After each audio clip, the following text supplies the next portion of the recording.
எங்களுக்கான வேலை செய்வோம். அவங்க பண்ணிட்டு போறாங்க, அவங்களுக்கான வேலை செய்வோம் சார்.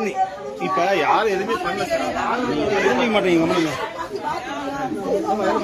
திவ்யா, இதெல்லாம் பரவாயில்லையா? பாருமா, இதெல்லாம் பரவாயில்லையா? நீ டச் பண்ணாதா, டச் பண்ணாம பேசுமா, தொடாம பேசு, தொடாம பேசு சார். கோஆபரேட் பண்ணுங்க சார். நாங்க எதுவும் பண்ணல சார்.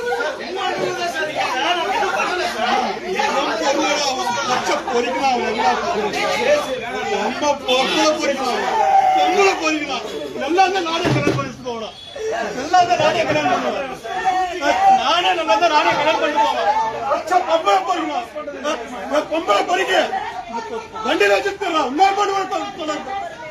அப்படியே